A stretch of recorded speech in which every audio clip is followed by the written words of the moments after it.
Hola colegas, ¿cómo están? En esta oportunidad vamos a analizar un fallo muy reciente del 17 de diciembre de este año de la Sala Segunda de la Cámara de Apelación en lo Civil y Comercial de Azul, una cámara que nos tiene acostumbrados ya desde hace un tiempo a sentencias muy interesantes, muy ricas en su contenido, más allá de que en algunos casos podamos no compartir los criterios, ¿sí? Pero hay algo que es innegable en este tribunal es la fundamentación de por qué se arriba a determinada decisión.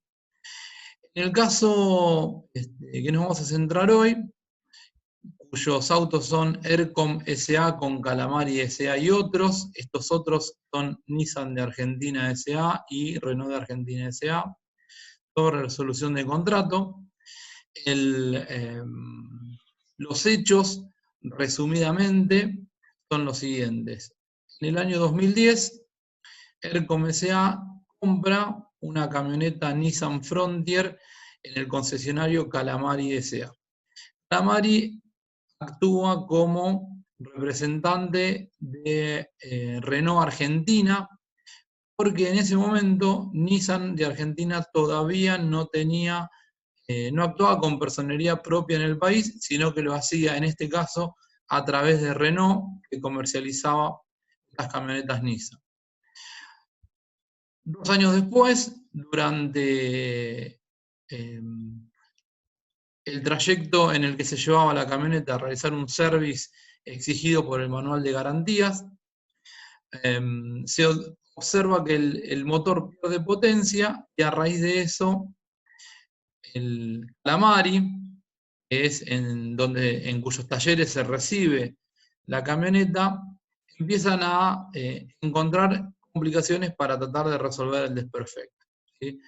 Lo terminan derivando a otros talleres, transcurren 7 meses y el vehículo sigue sin ser reparado, al punto tal que en un momento se llega a la conclusión de que es necesario traer repuestos importados para poder reparar el motor. Prácticamente había que hacerlo nuevo. Y en ese momento algunas disposiciones gubernamentales, particularmente de AFIP, restringían el ingreso de productos importados al país. Finalmente, y de alguna manera cansada de esperar una definición, el COMSA notifica a Calamari, a Renault y a Nissan, porque Nissan a partir del año 2012 sí comienza a operar por derecho propio en el país, la resolución del contrato de compraventa. Obviamente hay resistencia de parte de los demandados a esta resolución y deviene en instancia judicial. El fallo es muy extenso, no vamos a particularizar en todos los aspectos que contiene, porque la idea es que en unos minutos, 15 minutos más o menos que nos llevará este comentario, tengamos los aspectos que nos resultan relevantes para este tipo de, digamos, de acuerdos o de negocios que son muy habituales en el mercado, sobre todo en el mercado automotor. De todas maneras, como siempre hacemos, vamos a compartir el fallo, por lo que van a poder acceder a su lectura completa. Cuando ERCOM SA postula la demanda, lo hace invocando la aplicación de las normas de la ley 24.240, es decir, la ley de defensa del consumidor. En este contexto, demanda tanto a Calamari, a Renault y a Nissan, ¿sí? Y este es un dato muy importante sobre el cual va a hacerse hincapié en el fallo en las últimas líneas. Reclama el monto en pesos más los intereses por lo que abonó de la compra de esa camioneta. En ese momento, recuerden que el vehículo había sido adquirido en el año 2010, esa camioneta había tenido un valor de 187.000 pesos. ¿Sí? Para ponernos en contexto, un vehículo de similares características al adquirido en el 2010, hoy en el año 2020, cuando sale el fallo, tiene un precio de venta estimado de 3 millones de pesos. Esto va a ser muy relevante en el momento en que analicemos cómo va a salir parado el actor de este proceso.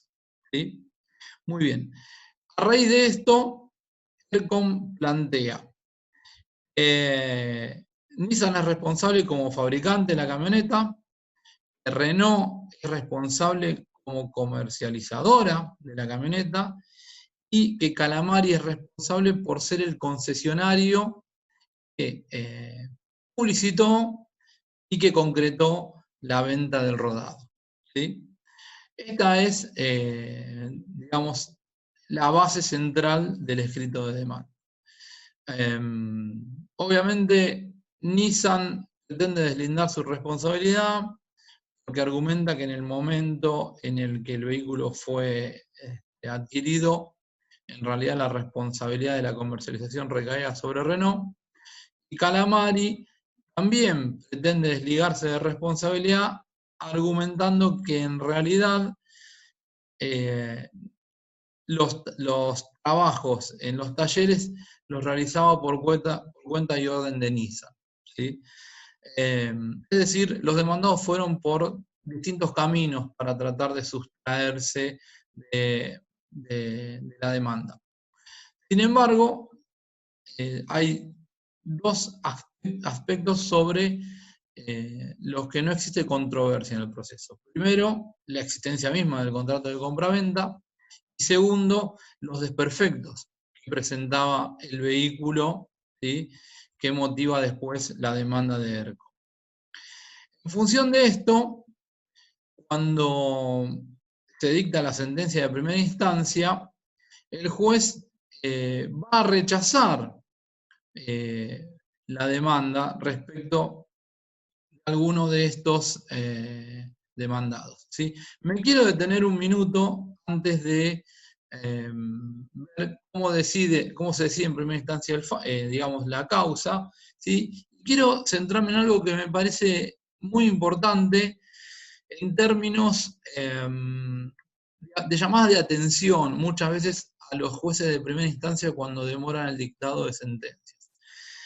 Hay un párrafo cuando en la Cámara se analizan los antecedentes del caso, donde se dice que, digamos, en este proceso varias veces, tanto actor como demandados fueron pidiendo al juez que dicte sentencia y el juez fue dictando medidas para mejor proveer y en algunos casos no hizo lugar al pedido de dictado de sentencia argumentando que quedaba prueba pendiente. ¿Sí? Dentro de este contexto, en un fragmento de la sentencia de Cámara, se señala que en una oportunidad, ¿sí?, en el fecha 11 de junio de 2018, el magistrado de primera instancia ordena distintas medidas para mejor proveer. ¿Sí? Y aclara el juez sentenciante de Cámara. El resultado de la producción de las medidas para mejor proveer, y según se desprende la referencia del fallo, esa prueba no fue ponderada en el posterior dictado de la sentencia ahora apelada. ¿Sí? Como para decirle, ojo con esta cuestión de pretender, de alguna manera, dilatar el dictado de sentencias, argumentando la necesidad de contar con medidas para mejor proveer que después no son analizadas en el momento de sentenciar. ¿Sí? Lo cual, de alguna manera, la Cámara está diciendo no puede ser que hayamos dilatado un proceso que comenzó en el año 2013 durante 7 años. ¿Sí?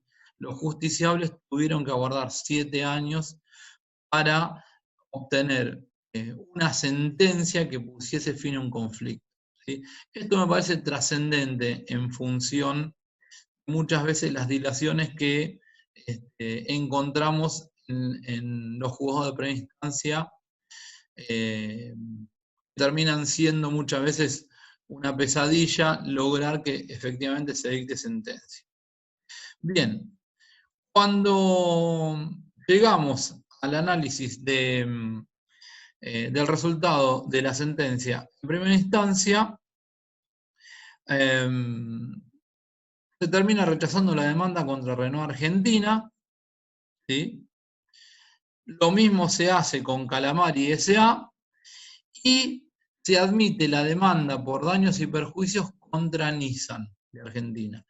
Pero no se admite la pretensión principal del actor, que era la resolución del contrato. Recuerden que la resolución del contrato hace que ese contrato quede sin efecto y las partes deban restituirse lo que mutuamente se entregaron, ¿sí? En este caso, quedaría para el vendedor la cosa que entregó comprometida en el contrato y para el comprador la restitución del precio más los intereses correspondientes, ¿sí? Bueno, no hizo lugar en primera instancia el juez al pedido de resolución de un contrato, pero sí condena a Nissan, ¿sí?, a quien entiende que tenía a cargo la reparación y eventualmente el cambio de piezas dañadas del vehículo, y por la demora en digamos, en el cumplimiento de esta prestación, la condena a pagar los daños, que los entiende estimados en 1.000 pesos, más los intereses moratorios desde el momento en que el vehículo debió ser reparado. Esto es, en el caso de autos, el 22 de octubre de 2012, ¿sí? Y estableciendo distintos criterios sobre la tasa que debía correr en distintos plazos, según algunos pormenores de la causa, ¿sí? Simultáneamente con esto, en primera instancia se intima a ERCOM a que retire el vehículo del depósito de Calamari S.A., ¿sí? Un dato a considerar: cuando el vehículo es entregado para la reparación, se hace en los talleres de Calamari, que están en la localidad de 9 de Julio, en provincia de Buenos Aires. Cuando se dicta sentencia, ese rodado, por estas cuestiones de que no lograban, digamos, encontrar el desperfecto, termina en un taller de la misma empresa en Santa Rosa, La Pampa, es decir, a 350 kilómetros del lugar donde originariamente había sido dejado el vehículo, ¿sí? Adviertan esta cuestión de se establece en la sentencia de obligar, ¿sí?, o emplazar al actor a que retire el rodado entregado para la reparación en un taller que está a 350 kilómetros de aquel en el que en primera oportunidad se había dejado, ¿sí? Dato que también en algún punto entiendo que los jueces de Cámara consideraron cuando dictan sentencia. Bueno, claramente contra esta resolución de primera instancia apela la parte actora y mantiene esta idea de aplicar las normas de defensa del consumidor. ¿Sí? En primera instancia, este aspecto yo no lo mencioné, lo aclaro ahora. El juez rechaza, ¿sí?, esta pretensión, argumentando que esa camioneta no la utilizaba el actor, es decir, ERCOM, como destinatario final, sino que la había incorporado a un proceso de producción, ¿sí? Es decir, estaba dentro de digamos, de una cadena comercializadora. Ya sobre este punto vamos a volver, porque la Cámara también lo hace para determinar si rige o no la ley 24.240. Bueno, cuando llega a Cámara, el primer aspecto a considerar tiene que ver justamente con la determinación de si estamos frente a un conflicto que debe resolverse, ¿sí?, como relación de consumo o por el derecho común. ¿Sí? En un párrafo de la sentencia de Cámara se señala que en el mes de agosto de 2012, cuando el vehículo de la firma actora, es decir, ERCOM, presentó inconvenientes, quien debía afrontar el servicio de atención al cliente y postventa de la camioneta Nissan, que aún estaba en garantía, era Nissan Argentina, en virtud de las obligaciones asumidas en la cesión de licencia de configuración de modelos en su condición de nuevo representante de la firma Nissan en Argentina. ¿Sí? ¿Por qué se señala esto en Cámara? Porque Renault acompaña un contrato de cesión, ¿sí?, de configuración de modelos y a su vez de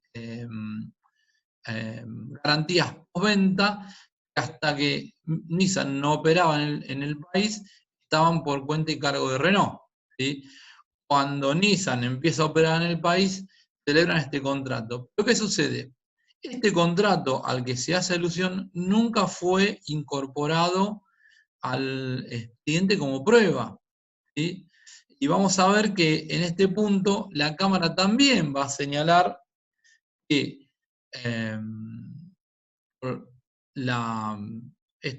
este principio de carga dinámica de la prueba no se le puede imponer al tercero, en este caso al actor, que conozca la existencia de este contrato de cesión cuando nunca había sido notificado de esta circunstancia. ¿Sí?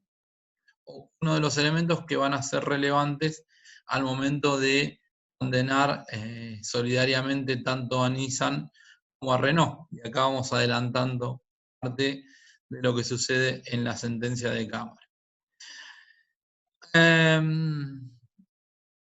Acá está el punto que yo les mencionaba. En Cámara se deja aclarado que perjudica a las accionadas, es decir, las accionadas, es decir, Nissan y Renault, cargan, ¿sí?, de alguna manera con la presunción en contra de no haber aportado el contrato que dicen haber celebrado. ¿Sí? En función de esto, se sostiene en la Cámara que no se puede, ¿sí?, imponer este contrato o hacer oponible este contrato al actor, ¿sí?, cuando en realidad el actor, cuando contrata, no lo hace considerando una sesión posterior y de la cual tampoco fue notificado. ¿Sí? De ahí que en Cámara se termine diciendo que la conducta procesal de las accionadas que se encuentran en mejores condiciones técnicas, fácticas y jurídicas, por tener mayor acceso a la prueba, debe ser ponderada como un indicio en su contra, ya que negaron todos los hechos y no contribuyeron con el aporte probatorio que estaba en su poder. ¿Sí? Esto ya obedece quizás a una estrategia de los propios abogados de pensar que quizás ese contrato contenía otras cláusulas que agravaban quizás la responsabilidad que más fácil se desprendía frente al demandante. Derivado de esto, al momento de analizar la legitimación pasiva de los tres demandados, es decir, Nissan, Renault y Calamari, la Cámara entiende que los tres fueron debidamente demandados. ¿Sí?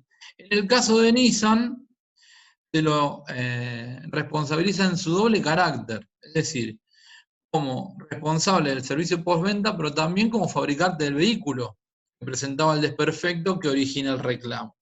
¿Sí?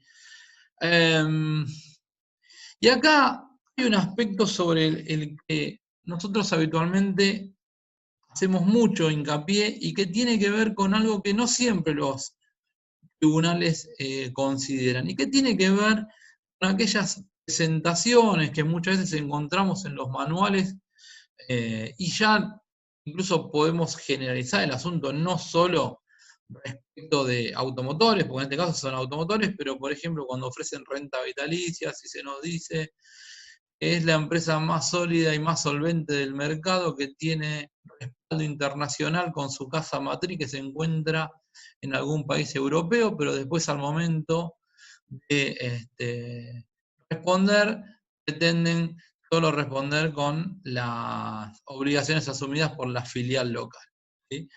Bueno, acá de manera muy interesante, en cámara, se hace alusión a esta idea que surge del manual, ¿sí? Está aportado como prueba claramente por la parte actora, en donde fíjense que citan algunos párrafos de ese manual. Nissan garantiza que durante un periodo designado o número específico de kilómetros, su concesionario Nissan autorizado reparará o cambiará sin cargo alguno cualquier pieza del vehículo que se demuestre tener desperfectos de material o mano de obra, excepto los puntos enumerados en la sección titulada, ¿sí? Bueno, y continúo. Y hay otro párrafo al que hacen alusión, en donde se dice que digamos, le dan la bienvenida al comprador de la camioneta y le dicen que ahora forma parte de la familia Nissan, ¿sí? Sin embargo, fíjense que después, al momento de responder, Nissan pretendía que lo hiciera Renault. Muy bien. Acá vuelve sobre el aspecto que yo les mencionaba. Fíjense que se dice en el prólogo del manual: bienvenido a la gran familia de nuevos propietarios de Nissan, le entregamos este vehículo con toda nuestra confianza. Este vehículo ha sido fabricado utilizando las últimas técnicas y el control de calidad más estricto, ¿sí? Y continuo. Es decir, le estaban dando tranquilidad, ¿sí? Al comprador de que podía confiar de que ante cualquier eventualidad no imputable al propio adquirente, Nissan iba a responder por los desperfectos que presentase el automotor, ¿sí?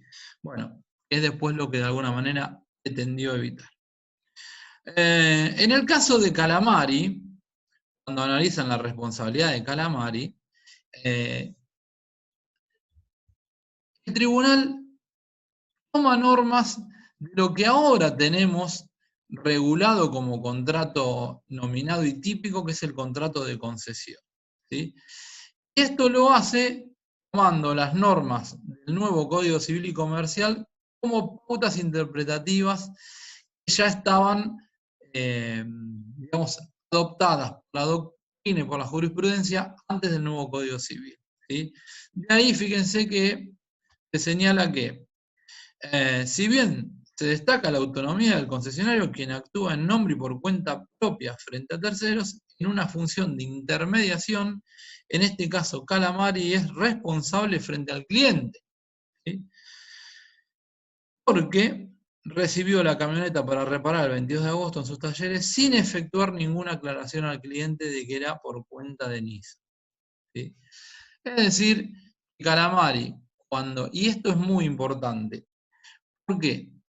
Porque tengan en cuenta que muchas veces no se hacen estas menciones de que actúan por cuenta y obra de tercero por los costos, o mejor dicho, por el precio que cobran por los servicios o las reparaciones que se realizan sobre el vehículo, ¿sí?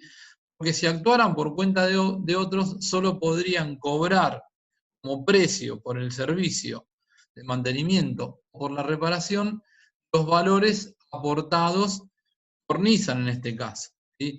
Ahora, cuando no realizan esta salvedad de que van a actuar por cuenta de un tercero, es porque probablemente en el costo o en los aranceles que trasladen al cliente lo hagan bajo criterios propios, ¿sí? Los cuales seguramente van a contener precios más elevados que los propuestos por el concedente, ¿sí? En este caso, Nissan de Argentina. De ahí, no es por una cuestión, digamos, de altruista, que Calamari omite mencionar que actúa por cuenta de Nissan, no, sino que lo hace porque seguramente al momento de realizar el presupuesto de lo que va a costarle al cliente el servicio, lo hace bajo criterios propios y no por escalas o tarifas provistas por Nissan. ¿Sí? Bien, el aspecto, un aspecto llamativo que tiene el fallo es que destina gran parte digamos, o muchas líneas a analizar si se está frente a una relación o un contrato de consumo o si se está frente a una relación paritaria, es decir, regirían las normas del derecho común, es decir, las del Código Civil de Vélez Sarsfield en ese momento. ¿Sí? Y para esto lo hace tomando como criterio cuándo podemos entablar determinado conflicto bajo la órbita de la ley 24240. Y para eso dice hay que analizar qué se entiende cuando el consumidor, ¿sí?, en el accionante. Para la Cámara, la ley de defensa del consumidor está apoyada sobre dos columnas. Una es, el consumidor es la parte débil de la relación contractual, y consumidor es el último eslabón de la cadena de comercialización. Ahora bien, ¿puede ser en este contexto una persona jurídica como ERCOM consumidor? Puede ser, ¿sí? Lo puede ser, esto ya es un criterio unánime. Ahora, ¿cuándo puede ser una persona jurídica considerada consumidor en los términos de la ley 24.240? Bueno, y acá entra a jugar un segundo aspecto, que tiene que ver con la finalidad para la cual se adquieren bienes o servicios. ¿Sí?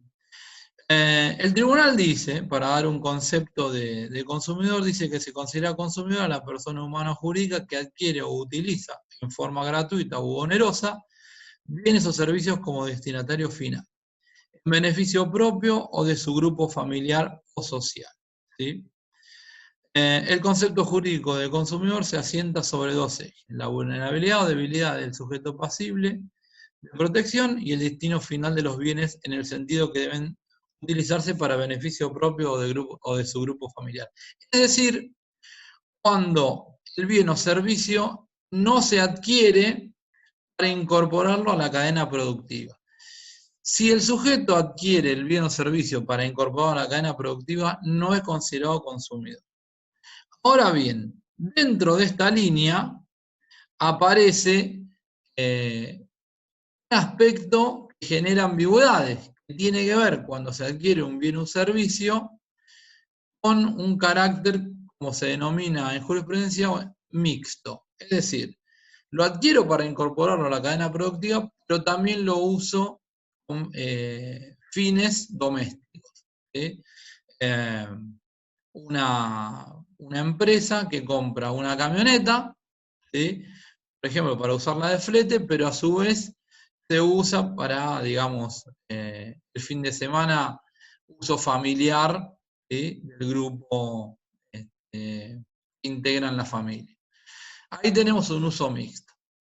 Entonces, cuando nos encontramos frente a esta idea de utilizar, por un lado, el bien adquirido para uso comercial, pero por otro, para uso doméstico, o familiar o social, ¿puedo encuadrar este sujeto como consumidor? Bueno, la Cámara dice que sí, que, digamos, a este sujeto que denominamos consumidor mixto, podemos encuadrarlo dentro de la idea de consumidor. ¿Sí?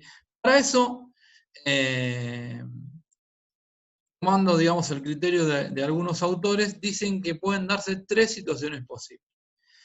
El bien sea adquirido para incorporarlo a la cadena productiva, en ese caso no habría consumidor y por ende no hay contrato de consumo. El bien es adquirido con una finalidad dual, es decir, para incorporarlo a la cadena productiva, pero también para un uso familiar o social, ¿sí? Y el tercero es cuando se adquiere el producto como destinatario final y para uso familiar. La cuestión, en el caso de autos, ronda es determinar si el segundo supuesto, es decir, uso, uso bifronte, es decir, para cadena, digamos, para destinarlo a cadena productiva por un lado y a uso familiar social, se da en el caso de autos, ¿sí? Termina concluyendo que no, porque en el escrito de demanda la actora expresamente aclara que el vehículo o el rodado era necesario para el desarrollo de la empresa, ¿sí? Pero deja sentado como criterio que sí es posible encuadrar como consumidor mixto a aquella persona que adquiere bienes o servicios para utilizarlos con fines productivos o comerciales y con fines familiares o sociales. Si se diera, si se pudiese acreditar esta circunstancia, aplican las previsiones o los preceptos de la ley 24.240. Lo llamativo en esta sentencia es que luego de analizar todo esto, que insisto, le dedican varios párrafos a este punto, terminan diciendo que en definitiva no existen grandes diferencias entre aplicar las reglas del derecho común y las de la ley de defensa del consumidor, ¿sí? Porque en definitiva, ¿sí? Tomando preceptos de lo que era en ese momento el Código de Comercio, artículo 216, se aplica el principio del favor debitoris, ¿sí? Para la Cámara hoy sería, digamos, reemplazable por el favor debilis, es decir, indubio pro sujeto débil de la relación, ¿sí? En este caso, podría llegar a ser el actor. Lo que la conclusión de la Cámara es que no hay grandes diferencias al momento de analizar casos como el de autos, aun cuando no apliquemos, digamos, independientemente de si aplicáramos la ley 24.240 o si aplicásemos las normas del derecho común, ¿sí? Porque en definitiva llegamos a la misma conclusión. Incluso más, ¿sí? La Cámara afirma que si se concluyese que estuviéramos ante una relación de consumo, lo trascendente sería aplicar el artículo 17 de la ley 24.240. El artículo 17 le da dos opciones al consumidor cuando el producto se presenta para reparar deviene en una reparación defectuosa. En realidad le da tres alternativas. Una es exigir la entrega de otra cosa de idénticas características a la que se dejó para la reparación, exigir una indemnización dineraria sustitutiva de la cosa o eventualmente de exigir la disminución del valor de la cosa y compensar digamos, el menor valor de la cosa con una indemnización dineraria, ¿sí?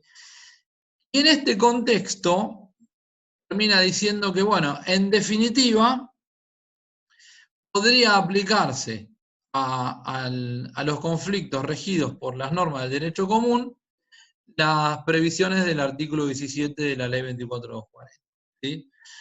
En este aspecto llama un poco la atención que se le haya dedicado tanto desarrollo argumentativo al caso de autos sobre si era encuadrable como derecho común o como derecho de consumo, cuando en definitiva se termina diciendo que arribaríamos a la misma conclusión y a las mismas condenas en caso de prosperar la demanda, ¿sí? Es un poco, digamos, a veces se volvió un poco redundante el fallo en ese aspecto. Bien. Finalmente, al momento de decidir si debían ser condenados Nissan de Argentina, Renault de Argentina y Calamari S.A., termina estableciendo que sí. Los tres son responsables frente al actor. ¿Por qué lo hace? Bueno, en el caso de Nissan, lo responsabiliza por ser el fabricante del vehículo, ¿sí? El desperfecto viene por un desperfecto de fábrica, por lo que Nissan, como digamos, como empresa que desarrolló el producto, está obligada a reparar. Y a su vez también porque es continuadora de la licencia que tenía Renault en el país. En el caso de Renault, termina condenando a Renault porque invoca la existencia de un contrato de cesión de licencias con Nissan, pero no aporta el contrato, ¿sí? Sostiene que cuando ERCOM adquirió la camioneta, el vehículo era comercializado y fue facturado por Renault de Argentina S.A. ¿sí? En ningún momento se le comunicó a ERCOM, es decir, a la parte actora, esta cesión que se había instrumentado, ¿sí? Y que basándose en el principio, digamos, de la buena fe contractual, sumado a la confianza en la relación contractual que debía regir entre Renault y el comprador, Renault debe responder frente a ERCOM S.A. Y en el caso de Calamari, por los motivos que les mencionábamos antes, como Calamari en ningún momento hizo alusión a que operaba por cuenta y orden de Nissan de Argentina, es decir, asumió la reparación y el cambio de piezas como propia, ¿sí? Debe también responder frente a la parte actora, ¿sí? Llegamos a la parte de, digamos, al punto, digamos, trascendente, que es cómo opera el resarcimiento. En este aspecto hubo, por decirlo de alguna manera, la parte actora pudo haber sido un poco más incisiva en la pretensión. Lo que reclamó fue la suma de dinero que había entregado como precio de adquisición del vehículo, porque recordemos que la sentencia termina accediendo a la resolución de contrato demandada por ERCOM S.A., ¿no? En función de esto, lo que hace la Cámara es decir, bueno, esa tenencia del vehículo que tenía Calamari para repararlo se convierte en una posición, ¿sí? Con esta idea de que al quedar sin efecto el contrato, las partes deben restituirse lo que se habían dado, ¿sí? Como ya la parte demandada tenía la cosa bajo su poder, cambia, digamos, pasa de ser tenor a ser poseedor, es lo que en derechos reales denominamos el traditio brevimanum, y a los demandados condena a pagar a la parte actora el precio que había pagado la parte actora más los intereses, ¿sí? El precio que había pagado en su momento era 187.000 pesos, ¿sí? La tasa que se aplica, voy a ver si lo encuentro por acá, porque lo tengo referenciado. La tasa que se aplica es la tasa pasiva digital del Banco Provincia de Buenos Aires, ¿sí? Que debe estar rondando en un 39% anual, si mal no recuerdo.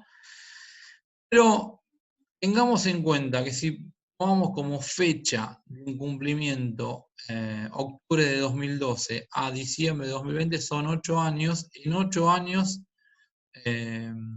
terminamos en una tasa estimativa, ¿no?, del 400%, ¿sí?, al que se aplica el capital de 187.000 pesos, creo que con suerte estaríamos en 1 millón de pesos, ¿sí?, sobre una camioneta que vale 3 millones de pesos hoy en el mercado, ¿sí? ¿Qué debió haber? Y esto lo deja señalado la Cámara en el fallo, fíjense, procede el rubro resolución contractual por el que la actora reclamó la restitución de la suma de 187.000 pesos. Esto es el precio de la camioneta pagado a la fecha de compra con intereses, ¿sí? Está diciendo a la parte actora: si usted me hubiese reclamado el reemplazo de ese vehículo por otro, yo hubiera accedido, ¿sí? Fíjense que con la indemnización sustitutiva, es decir, no, dije mal, no indemnización sustitutiva, con la condena a la restitución del precio más los intereses, no llega a cubrir el 33% del valor actual del vehículo. Ojo con esto, por eso es muy importante cuando vamos a demandar resolución de contrato de este tipo de productos, y sabemos que en un país, como lo acabamos de ver en este fallo, los procesos son prolongados, a veces los intereses no cubren, ¿sí?, el desfasaje inflacionario que tenemos. Y esto hace, por ejemplo, que en el caso de autos, el actor no vea compensado, ¿sí?, es decir, no quede en la misma situación, el mismo statu quo que tenía al momento de sufrir el desperfecto en el vehículo. Por lo tanto, debió haber planteado el binomio, ¿sí?, suma de dinero o reemplazo del vehículo, ¿sí?, de forma tal de mantener la indemnidad previa al incumplimiento de los demandados, ¿sí? Este es un aspecto trascendental porque obsérvese cómo de alguna manera la Cámara acompañó, ¿sí?, el planteo de la actora, que era totalmente atendible, pero, digamos, limitados los jueces de Cámara por el principio de congruencia, no pudieron avanzar más allá de lo que había peticionado la actora en su demanda, ¿sí? Además de la condena al pago del precio con los intereses, también condenó a los accionados a resarcir la privación de uso por todo el tiempo que pasó desde que se dejó el vehículo para la reparación hasta que efectivamente, hasta el momento de la sentencia. Es decir, acá tenemos un número importante, 8 años, ¿sí?, que aplicó, sustentado en un fallo de la Corte Provincial, una especie de indexación estableciendo que el monto a partir del cual se genera digamos, el quantum generador de intereses es un monto actualizado, ¿sí? Acá de alguna manera el actor va a haber compensado ese desfasaje que por otro lado sufrió al no pedir el reemplazo de un vehículo por otro de similares características, ¿sí? Pero aún así entiendo que la privación de uso en los términos resueltos en la Cámara debió haber sido un reclamo que se hubiese acogido, incluso si se condenaba a los accionados a reemplazar la Frontier, la Nissan Frontier, por otra camioneta de idénticas características, ¿sí? Y bueno, finalmente también se condena a pagar las patentes e impuestos y seguros que estuvo abonando el accionante durante todo el proceso hasta la actualidad. Bueno, resumiendo, para la Sala Segunda de la Cámara de Apelación de Azul, en lo civil y comercial, no existen grandes diferencias entre los criterios que encontramos en la Ley de Defensa del Consumidor y los preceptos que se extraen del derecho común, ¿sí? Incluso la diferencia sustancial que podría estar en la indemnización sustitutiva prevista en el artículo 17 para las causas regidas por el derecho común podría aplicarse por analogía este precepto extraído de la ley 24.240.